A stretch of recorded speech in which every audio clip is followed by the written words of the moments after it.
Om Om Sahana Bhavatu Sahano Bhunaktu Saha Viryam Karavavahe Tejasvinavati Tamastu Ma Vidvishavahe. Om Shanti Shanti Shanti.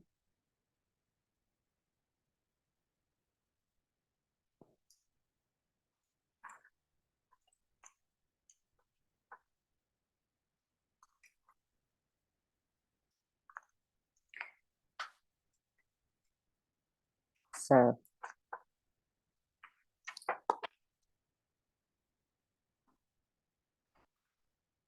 we left off, we're on the topic 2, the deluded disregard the self and the wise glorify the self. So you have to think about that in your everyday. The deluded disregard the self, the wise glorify the self. And majority don't know about the self. And we call it different words that you want to call it. We don't have to use self, but truth. So we're after this truth. If you're a spiritual aspirant, that's what you're after. And so there's continuous different ways and methods and pointers that were given to look at truth. And in a way, when we are looking at all these pointers, which last week we were, this week we are, and throughout the Bhagavad Gita, every so often it plants a whole load of pointers or definitions. And sometimes you can get a little bit, not another one. But it's almost that one who has the interest. It's just a little poker to poke you to look within, to examine your own conscience, to keep questioning, is it this or is it this? Is it this or is it this? What am I backing my actions with? What am I backing my emotions with? How do I relate to the world? Before I relate to the world, how am I thinking myself? What are the important values that I need to keep in check? And we do that by our morning study and reflection. So we're not really interested in becoming scholars or having a lot of erudition, a lot of knowledge to be able to repeat these verses backwards to X, Y, or Z. It may look very impressive. It really is about taking this knowledge as your catalyst to draw it out from within you. That's really important. So in the last verse we were looking at in 15, it's almost mentioning, it's talking about this idea of yajna. And yajna is just that practice of a cooperative or individually. A cooperative when you are working together in karma yoga, but in terms of your knowledge, it's your individual study, reflection, contemplation. So you make yourself aware. So all that backlog preparation, study, reflect in the early hours to make you have a different perspective. So the yajna going on is you take knowledge you sacrifice your ignorance in effect. Nobody wants to keep the ignorance. It's not a big sacrifice, but you take on knowledge. And in that knowledge, in that study and reflection, you sacrifice the knowledge and ultimately to make it wisdom. You don't put in the effort. Nothing happens without any effort.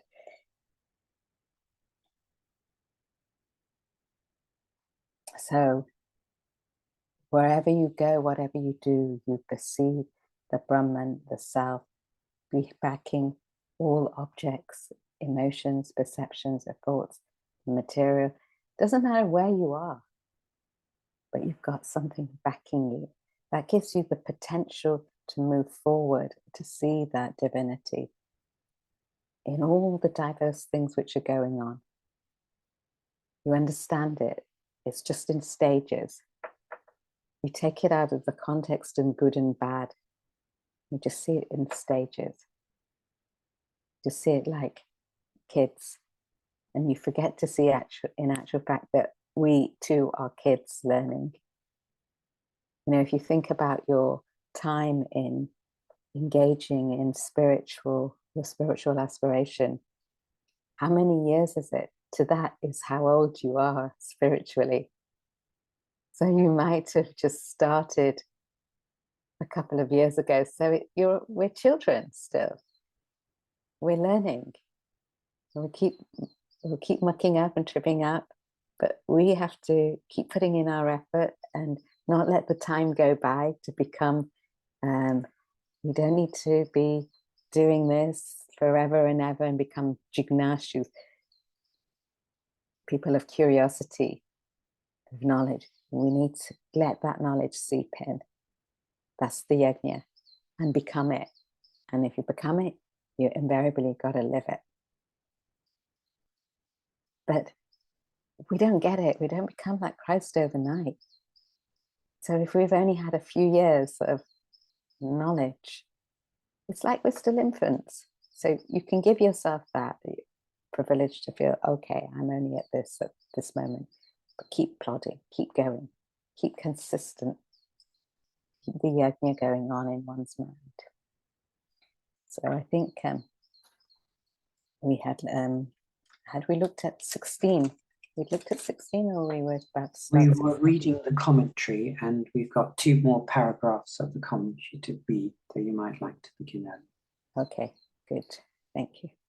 Let's have the chant anyhow. Aham kraturaham yajnaha swadhahamaham mantrohamahame ahamatniraham bhutam. Sam, if you could read the verse. We'll just go through it quickly. Verse 16, I am Kratu, Vedic ritual. I am Yajna, sacrifice. I am Swatha, ancestral offering. I am Ashadha, medicinal herb. I am mantra, chant. I am Ajya, clarified butter. I am Agni, fire. I am Huta, burnt offering. So if you remember, all these are the constituents of a physical ritual. But as you grow spiritually, what happens with this ritual? Anybody? And why is he mentioning all these bits and pieces? We did it last week, this verse. Let's see.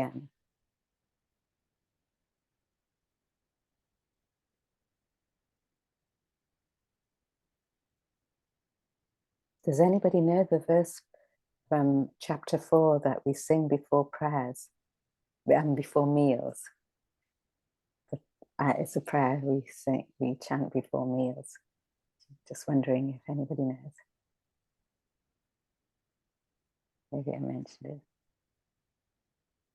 So it's the chant is just to recap. We had it last week. Brahma panam Brahma havihi Brahma kno Brahma nahutam Brahme vatena gantavyam Brahma karma samadhina Aham Vaishvanaro Bhutva Praninam Devamashritaha Pranapana Samayutta. So can anybody guess what this verse is saying? Even if you don't know what it means. Brahma panam Brahma havihi Brahma kno Brahma nahutam Brahme vatena gantavyam Brahma karma samadhina. Can anybody guess what it means in context of what we've been saying? Nishi? I'm just going to guess. Is it that Brahman is in everything? Yes. Every word. Brahma panam Brahma havihi. everything. You think it's not there, it's in everything. Don't dismiss the fact ever. And when you forget about Brahman, when you're about to eat your food, because that's like the most, like an indulgence. Indulgence, what's the word? In the spiritual path, which is supposedly allowed. And it's no hard and fast rule that you can't indulge in anything. If you eat too much, you'll end up in a mess. But you know, it's like one of those things which are, that's why you see people whose spirit are a bit too big. Well, really, it's discourteous to your body if you do that. And your spiritual path, because you can't think when everything's over. Brahman is in everything. So even at the most whimsical places where you forget, it's there.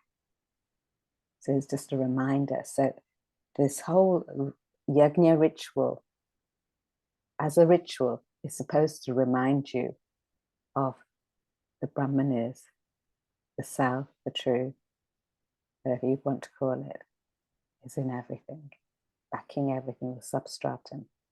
So everything reminds you. And when one works collectively in that yajna, spirit of service and sacrifice, everything flourishes. We take back from whatever we've done collectively, not to indulge in just what you need, remnants of sacrifice, and to work further on your self-growth. That's the idea of this yajna. It's not the idea to have a housewarming or a dinner afterwards. No, it's not the indulgence. In many religions, they have like reminders. So you have Lent. At the end of Lent, you don't indulge. You have Ramadan. At the end of that, you don't indulge. You have lots of fasts in a Hindu calendar. The idea is to regulate, to be able to not be thinking of that very easily indulgent thing. You regulate yourself. You can think of something high. You can think of putting back into your society, yourself, and then your society. Think of something high. That's what it's for. So it's a symbol, a ritual of all the activities of the world. What's a ritual indicative of? Why do we have rituals?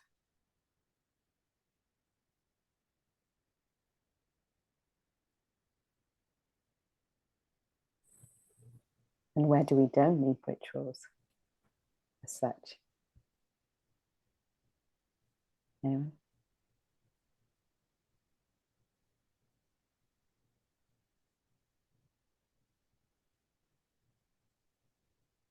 Ash? I'm not sure, can you hear me okay? Because my Yes. speaker's a bit funny. The rituals help you sort of give discipline and focus rather than sort of letting your mind go into the world. So much it helps you center and give focus. So a very physical ritual helps you focus. What's the next step up from that? From a very physical material. What's second? Guru? Probably, I think the rituals probably are more of symbolic, and the actual reason is the knowledge behind it. I think the constant pursuit of the jnana that probably has to accompany the ritual. Mm-hmm. So the ritual is materially physical reminder, makes you focus, your mind focus when it's wandering so many places. If you back that with jnanam, we've not got to chapter 12 yet.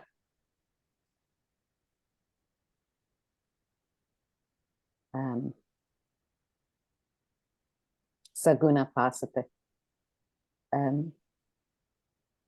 Your worship is with an idol. And as you evolve, your worship becomes less about the idol but more about the activities you do within and relate to the world. So saguna with a quality, an idol, nirguna without any qualities, idol. So your ritual is within how you think, how you relate. It might be in how you act and how you do your karma, how you identify with your world. So it's constant making that ritual subtler and subtler and subtler. Even thinking is a ritual, a discipline. You have to do it every day. Thinking, reflecting, studying, contemplation, refine it, dhyana, meditation at the end of it. Not at the beginning, not anywhere near where it's young, when it's matured. So it's always talking about yajna. In fact, yajna dana tapaha. Yajna, the spirit of service and sacrifice. Dana, give what you give back into your society. Tapaha, channelizing your energies to higher. So the thought is always on this, not the mundane. Let's read the last couple of paragraphs. Where did we leave off? Or shall we just read from the beginning? So, verse 15 avows the omnipresence of the self. The self pervades every object and being, every name and form, every bit and piece of the universe. In verse 16 to 19, Krishna, using the pronoun I, indicates that the self alone is the very substratum of the world. The polaristic phenomena are mere expressions of the one self, Atman, Brahman. Brahman pervades the entire world, just as your mind pervades your entire dream world. Your mind is the substratum of the dream world. Likewise, Brahman is the substratum of all the worlds. The 4 verses referred above persistently drive home this truth by detailing every part of the world as Brahman. There exists nothing apart from Brahman, God. God is everything, everywhere. Verse 16 describes the ritual of fire worship. This ritual was known in the Vedic period as Kratu, in the post-Vedic period as Yajna. Svada means the food offered to the ancestor during a ritual dedicated to ancestral worship. Ashadha means the medicinal herb also used in rituals. In the ritual, the practicant oblates ghee, clarified butter, to the sacred fire while chanting the mantra, prayer. The ritual symbolizes the range of activities in the world. When Krishna states, I am the ritual, I am the mantra, I am the oblation, I am the fire, he means your own self, Atman, Brahman, is the substance and substratum supporting the entire phenomenal world. Brahman exists as everything and every being. Brahman relates to the polaristic phenomena as the ocean relates to the froth and foam on its surface. Says everything. And the ritual's broken up as such. So really, the value is to fix your concentration on that satyam, truth. So right now, your focus and concentration is on what?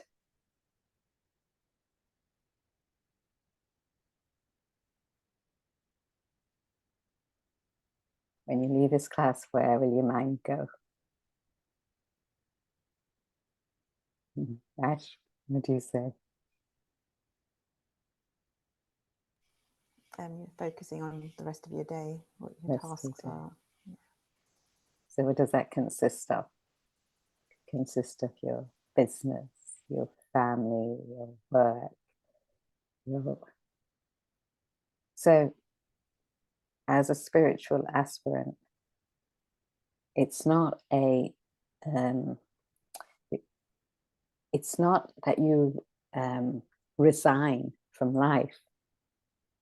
It's not like many people might put it, something you do when you retire. It's your life now. So whatever stage you're at, age, it's meant for now, it's meant for living. That spiritual knowledge is meant for living. A sannyas is that one who has dispassion and mental objectivity. They're no longer interested in the mundane values. Tyaga. Remember in chapter 5, the yogi, Tyaga, sannyasi. They're just levels. They're gradations of as you evolve.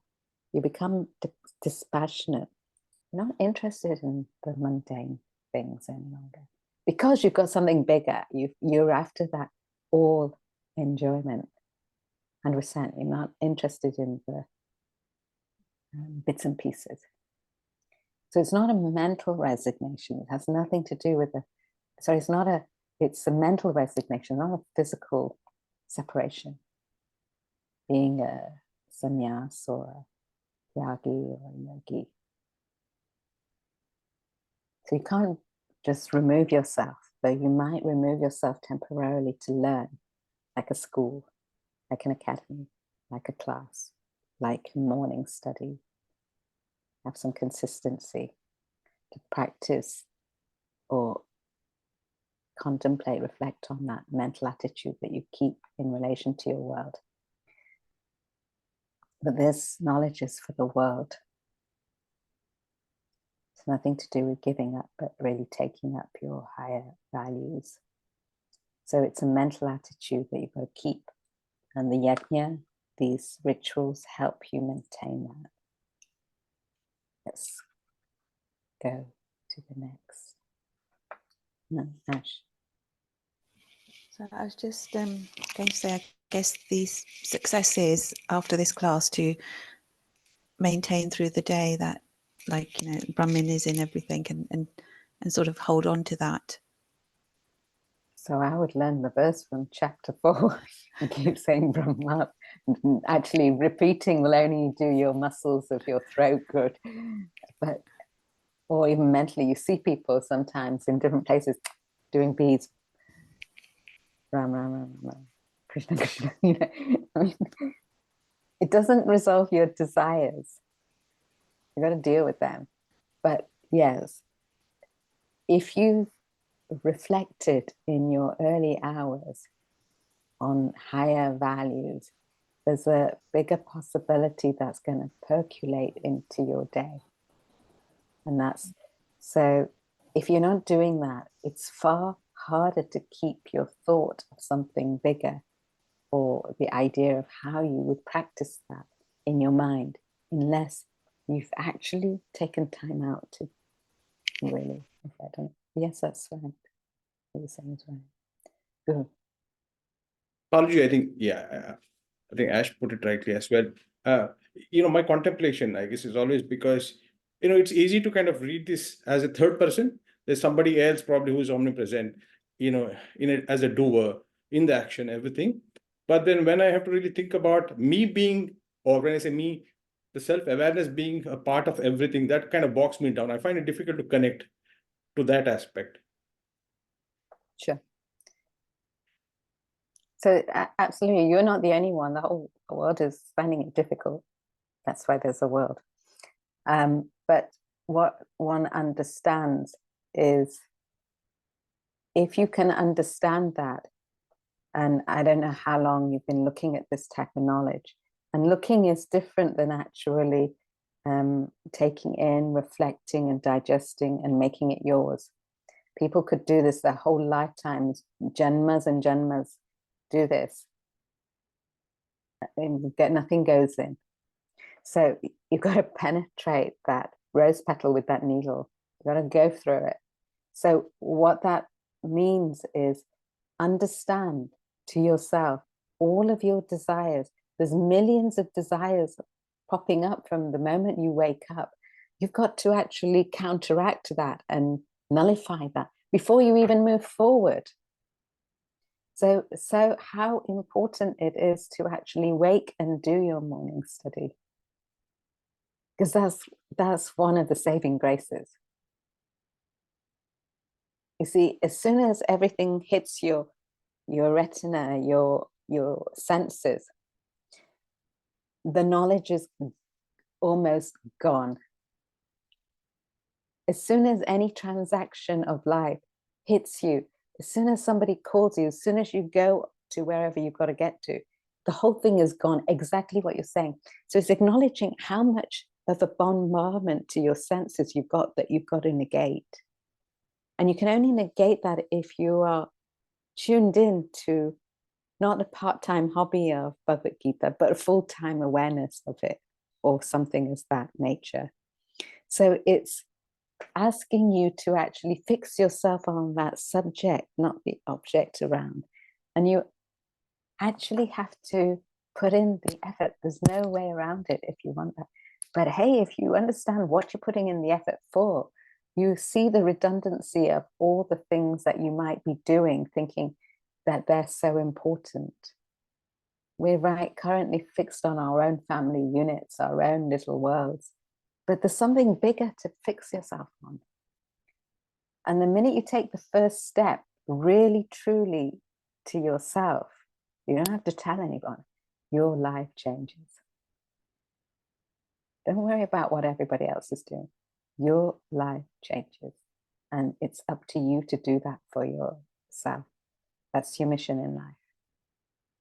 To not look for transient quick fixes, but to actually focus on the real bigger values of life. Because that's what you're after. The transient fixes will never fix you. So you'll always be disappointed at some point. So if you're getting bogged down, make yourself that little discipline of, don't push it too much so that it becomes so heavy you reject it, but a little step in the morning to just, you don't have to take a lot of knowledge in. On the contrary, if you take that much knowledge, you have that much reflection. So it's like almost a quarter knowledge to 3/4 reflection. That's what's going to change you. A lot of knowledge won't help. But you have to take in some to chew on it. You know, you can't have no knowledge, in a sense, nothing of thing to chew on, to digest. So you feed yourself that way. And it's got to be regular. And most people find it very difficult in this world of things because there's so many distractions, and so many distractions cause addictions, which we're not even aware of, the addictions we get caused through our gadgets, through our whatever. We're not aware of it.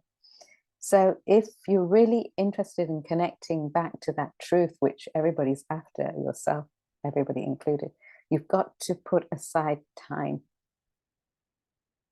out of the mundane values which are screwing you up and stressing you. If you can see that these are stressing me out and ruining me, then you'll see the emergency of putting aside time. And if you really see the emergency of putting aside time, make time to come next time I'm in the academy. Because it's like going to a mandir for your head, not just for the ritual or to show your public society that you went. It's going to deal with like-minded people who keep you on track with a lot of fun and enjoyment in doing it. So get yourselves to somewhere sacred and begin that growth. Otherwise, you're just fighting fire. For every one good thought you have, there's a million thoughts to demolish it. You only need one negative thought to demolish a whole host of positive thoughts.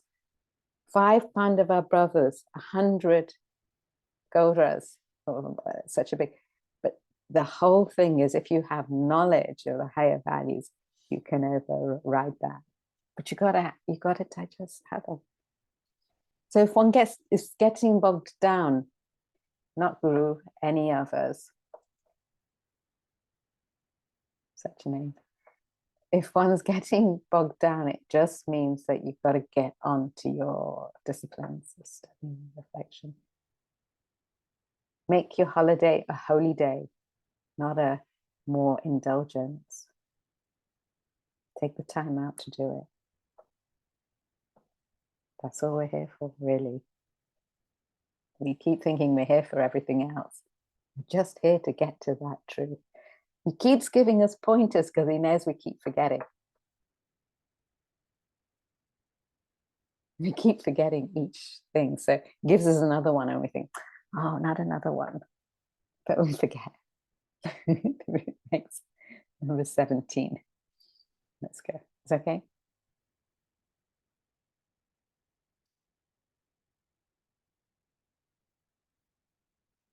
पिताहमस्य जगतः माता धाता पितामहः वेद्यं पवित्रमोङ्कारः ऋक्सामयजुरेव च.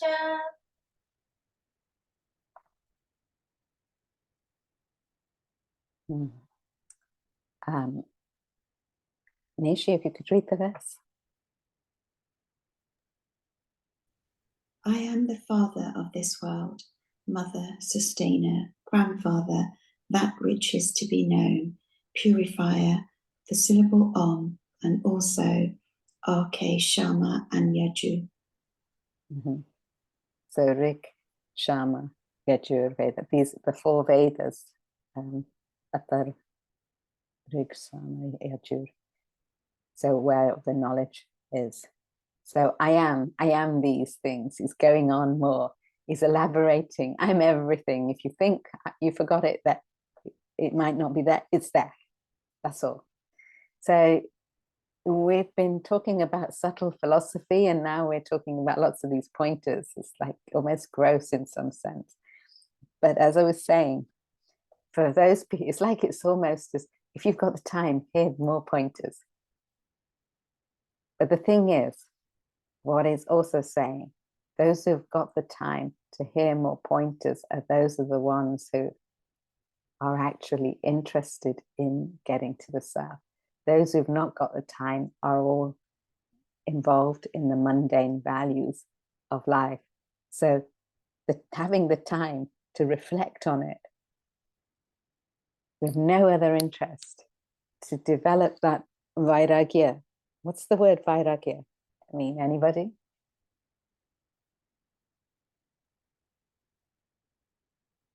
Viveka, vairagya. We've used this word in the past. Oh, you don't have to know the Sanskrit words, but it's nice to pick up a few. Anybody?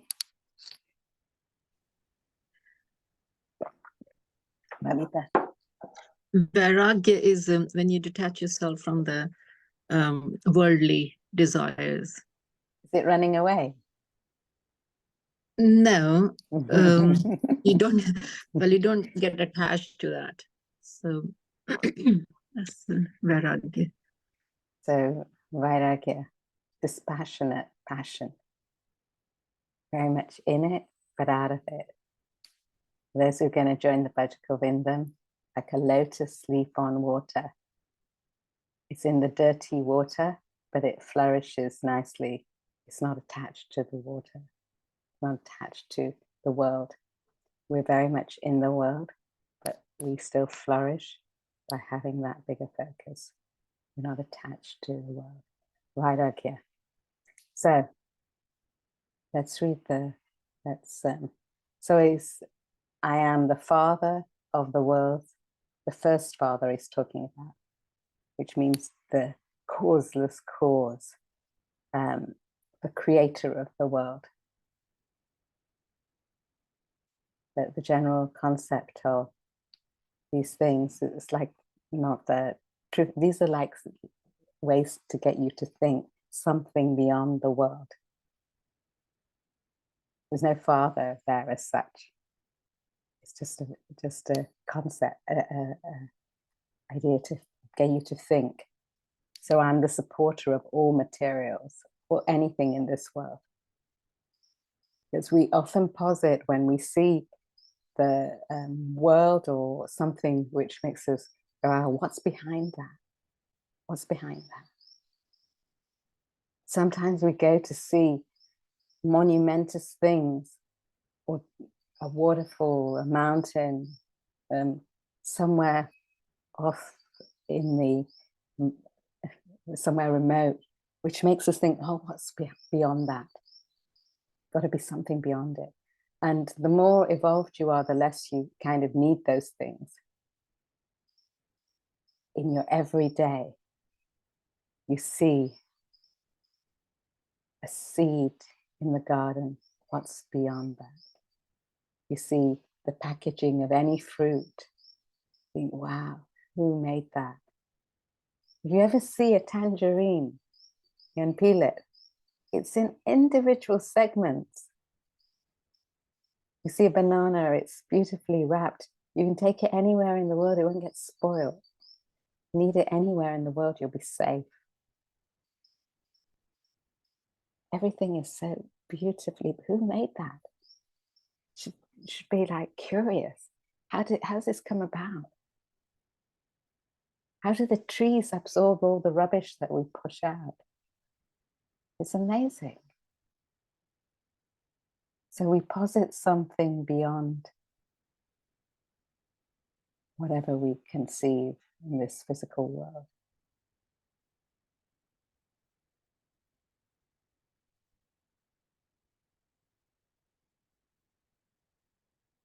So much so, if you see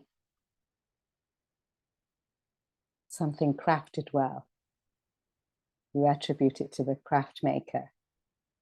You see a painting, you attribute it to the painter. There must be a painter to have a brilliant painting. There must be a watchmaker to have an immaculately designed watch. There must be a world maker to have this world. When everything rubbish is going on, it's still functioning smoothly. All the laws of nature. So,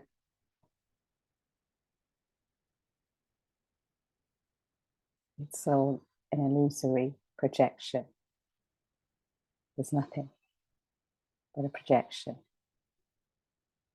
Let's read a bit of it. Krishna continues the enumeration of Brahman's manifestations. Pitta, father. Spirit and matter together constitute the world. Spirit is one aspect of the cause of this world. In the context, father represents the spirit. Mata, mother, represents matter, the other aspect of the cause creating the world. Father and mother together create the world. They act like the warp and woof in weaving cloth. Dada, supporter, indicates the material constituting the world. Brahman is the very substratum of the world, like cotton is to cloth. Cotton is the material, the substance of cloth. Cotton is the supporter of cloth. Likewise, Brahman is the supporter of the world. Pitamaha, grandfather. Brahman is not confined only to this world. If Brahman is merely spirit and matter comprising the world, it becomes limited, restricted to this world alone. But Brahman has no limiting boundaries. To indicate its infinite status, Brahman is indicated here as grandfather, who is beyond father and mother, a a poetic expression for the infinite being. Vedyam, that which is to be known. Brahman is the ultimate experience of all human beings. Human existence culminates in the realization of the Supreme Self, Atman, Brahman, in the final abode of reality, the absolute being which every human must experience. Pavitram, purifier. When you realize the self, you become one with the self, one with Atman, Brahman. Thereafter, there exists nothing other than Brahman. Brahman alone exists. You alone exist. Since nothing else exists except you, you become pure. Hence, self becomes the purifier. Yeah, just think about these. We take one of them and think about them individually. Just give it some time. We're just reading it through right now. Just give it some time. If it says purifier, what does it mean in context of yourself? What do you have to do? Purify your vasanas, your thoughts. How do you do that? You have to serve. That quietens your mind. And you can think. And you can think in line with your conscience. So the whole thing is building you up to focus on the truth. Each one of them has that quality. Let's read a bit further. Om, the symbol represents the self, Atman, Brahman, the supreme God. Om consists of 3 syllables, A, O, M. They signify the waking, dream, and sleep states of consciousness, respectively. Om pervades all the 3 states. It symbolizes the pure consciousness which supports the 3 states and also remains in its pure state on self-realization. The Vedas indicate Brahman's omniscience, omnipotence, and omnipresence. Hence, the Vedas themselves are considered Brahman. The verse mentions the Rig, Sama, and Yajur Vedas, but it does not mention the 4th, Atharvana Veda, since it was compiled later and considered less orthodox. So, you need a symbol. We need the symbols. We need an idol to take us to the ideal. So we use, when we can't figure it out, we use a symbol. In mathematics, one does that. So the Vedas, knowledge. I am the Vedas. If you know the Vedas and get to digesting that, you'll become that truth. Each one of them has something to reflect on. Tim. You suggest we should reflect on these individually. If we just take Pavitram, purifier, it says that you alone exist, nothing else exists except you. You become pure. So how does one sort of unpack that a little bit? What does that mean to you? Why, if nothing else exists, do you become pure? What does that mean to you? So, if you perceive the self within yourself and you understand that your body, mind, and intellect are transient aspects, the matter layers of that self, then when you are fixed with that conscious thought that you're the self, Aham Brahmasmi, and you understand it's that all-pervading aspect, you begin to perceive in the individuals or whatever you're doing that aspect of life rather than the mundane aspect. So you get out of the petty, nitty-gritty values of life. You don't hold on to certain things which distract or destroy your pervasive view. You might have to get into things in life because of one's own desires, but you're objective to it, so it doesn't affect you. So you're constantly purifying yourself, holding your value bigger and fixing it on something bigger, more eternal, universal. So the mundane things disintegrate, the quarrels disintegrate. You see a perspective of it. You understand that certain things won't change, so you don't get into them physically, mentally, intellectually, materially. You don't bother. You bother only where it's necessary. You don't waste your time in the distraction. So you're constantly asserting that truth, and you're negating the mundane things in the world which you don't have to involve yourself in. So as your projection becomes purer, everything becomes purer. You can't see anybody can do you any harm. Not naively, because you're always focused on the truth. A problem becomes an opportunity. You have a different perspective of the way you perceive it. You don't indulge in negative things, you get on with them. So there's a constant purifying of your vasanas, your desires, and they drop away, they just shed.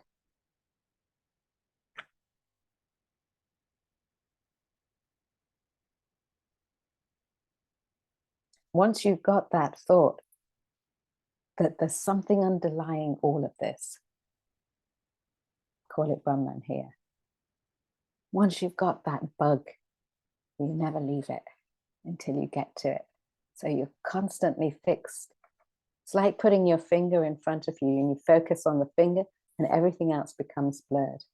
But because of that focus on that, you get a clarity in what, not the finger, but because of the focus on something pervasive, you get a clarity of all the other things. You know, you focus on that bigger value. All the transient things become out of focus. You don't get yourself involved in them. You understand there's quarrels going on. You keep away from them. You understand there's lots of things to distract you. You discipline yourself to keep yourself away from them. You do your karma bhakti jnana. You don't get into it when you can see it coming a mile away. You think, do I have to get into this or not? If I do get in, with the very view just to get out when you have powerful desires. Otherwise, just don't go there. You can have that view when you're focused on something which is bigger and universal. It purifies you. You're always going north. I don't know if that's this one. You're always on the spiritual path. You're always looking at something universal through your actions, through your perception, through your emotions.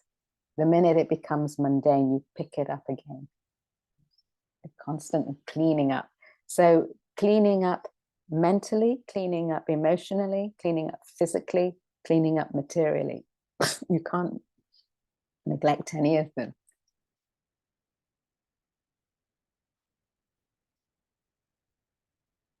You don't clean up physically, you emotionally or mentally, you get distracted somewhere. If you don't clean up emotionally, to that extent, you might be physically well endowed, but somewhere you'll emotionally get messed up.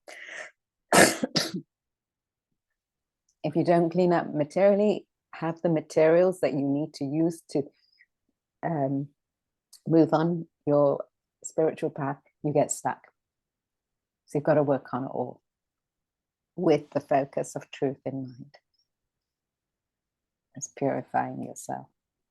So just to take this one sentence in the commentary, since nothing else exists except you, you become pure.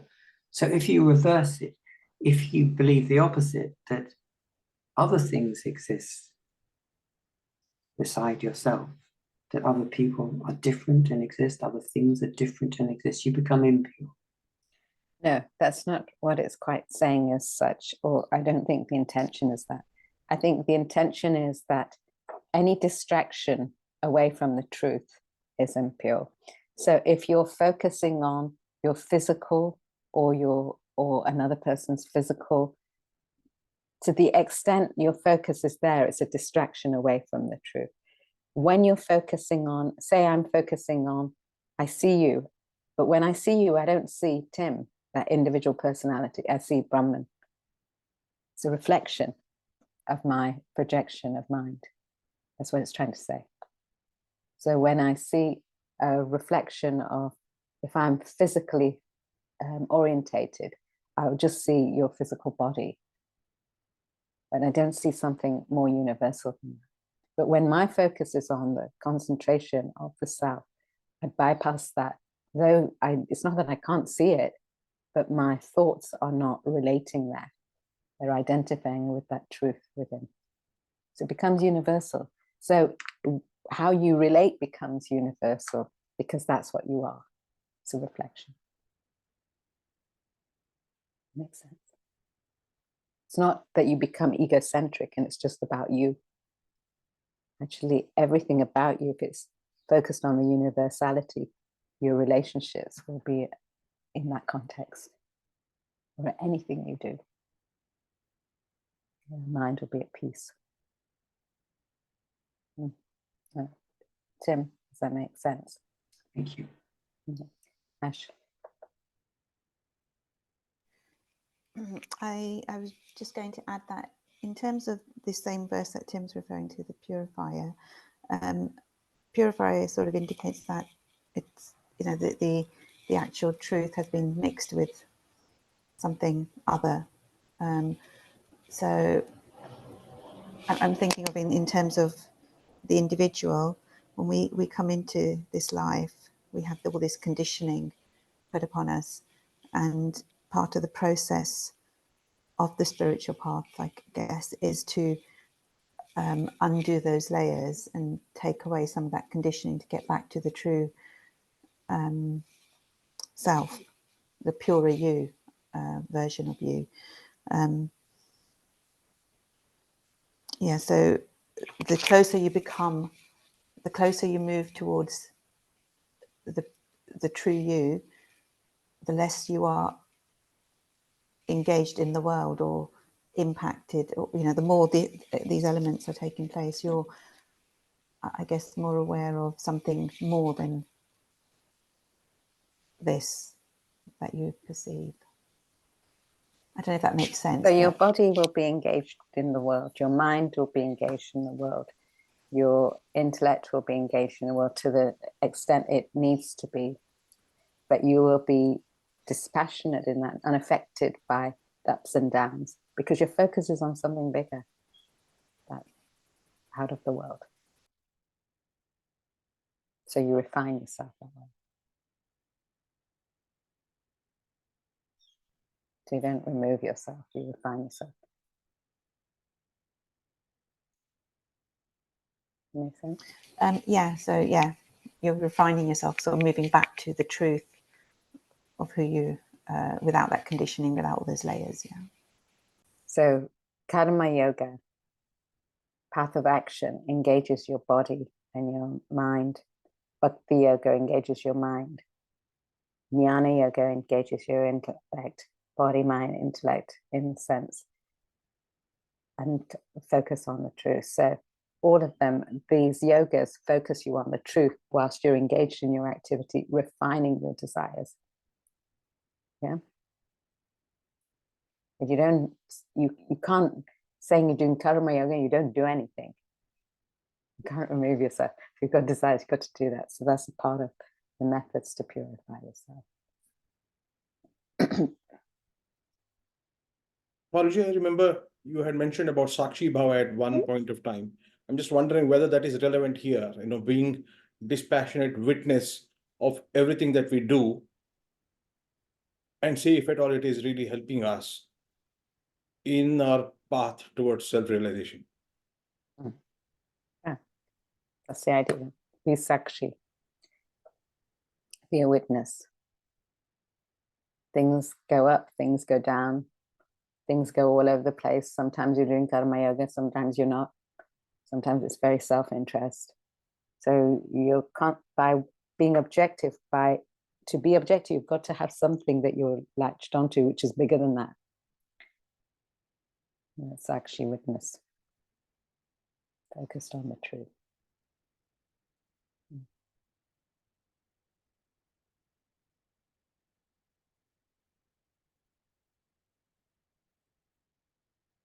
Let's finish here. Saying,